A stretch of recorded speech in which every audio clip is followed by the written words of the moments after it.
Albert Einstein once said, everybody's a genius, but if you judge a fish by its ability to climb a tree, it will live its whole life believing that it is stupid. Ladies and gentlemen of the jury, today on trial we have modern day schooling. Glad you could come. Not only does he make fish climb trees, but also makes them climb down and do a 10-mile run. Tell me, school, are you proud of the things you've done? Turning millions of people into robots, do you find that fun? Do you realize how many kids relate to that fish swimming upstream in class, never finding their gifts, thinking they are stupid, believing they are useless? Well, the time has come, no more excuses. I call school to the stand and accuse him of killing creativity, individuality, and being intellectually abusive. He's an ancient institution that has outlived his usage. So, Your Honor, this concludes my opening statement, and if I may present the evidence of my case, I will prove it. Proceed. Exhibit A. Here's a modern day phone. Recognize it? Here's a phone from 150 years ago.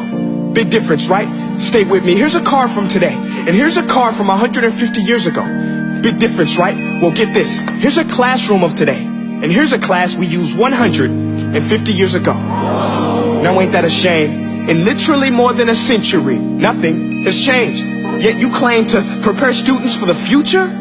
But with evidence like that, I must ask, do you prepare students for the future or the past?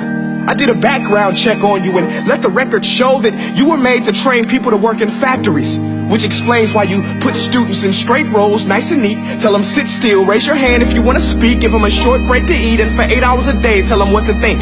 Oh, and make them compete to get an A. A letter which determines product quality, hence grade A of meat. I get it. Back then, times were different. We all have a past. I myself am no Gandhi. But today, we don't need to make robot zombies. The world has progressed. And now we need people who think creatively, innovatively, critically, independently, with the ability to connect. See, every scientist will tell you that no two brains are the same. And every parent with 2 or more children will confirm that claim.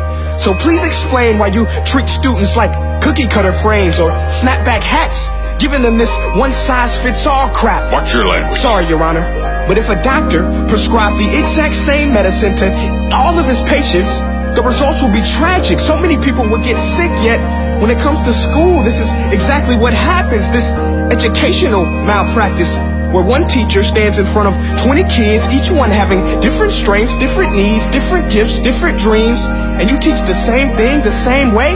That's horrific. Ladies and gentlemen, the defendant should not be acquitted. This may be one of the worst criminal offenses ever to be committed. And let's mention the way you treat your employees. Objection. Overruled. I want to hear this. It's a shame. I mean, teachers have the most important job on the planet, yet they're underpaid? No wonder so many students are short-changed. Let's be honest. Teachers should earn just as much as doctors, because a doctor can do heart surgery and save the life of a kid.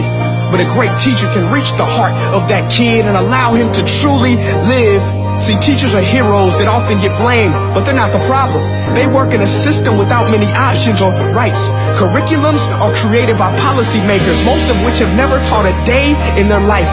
Just obsessed with standardized tests. They think bubbling in a multiple choice question will determine success. That's outlandish. In fact, these tests are too cruel to be used and should be abandoned, but don't take my word for it. Take Frederick J. Kelly, the man who invented standardized testing, who said, and I quote, "These tests are too cruel to be used and should be abandoned." Ladies and gentlemen of the jury, if we continue down this road, the results will be lethal. I don't have much faith in school, but I do have faith in people. And if we can customize healthcare, cars, and Facebook pages, then it is our duty to do the same for education, to upgrade it, change it, do away with school spirit, because that's useless. Unless we're working to bring the spirit out of each and every student, that should be our task. No more Common Core. Instead, let's reach the core of every heart in every class. Sure, math is important, but no more than art or dance. Let's give every gift an equal chance. I know this sounds like a dream, but countries like Finland are doing impressive things. They have shorter school days.